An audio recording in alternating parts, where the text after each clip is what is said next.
So here we are looking at white-fronted bee-eaters, and these birds are now nesting this time of the year, so they are all looking for a whole year on the river bank, and they do this before the river will come down in the next 4 or 5 months. So here is quite a number of them looking for the best nesting spot.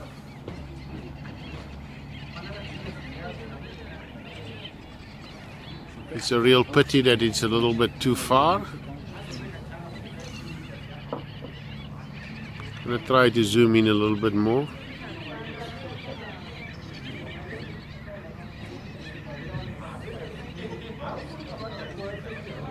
Brilliant.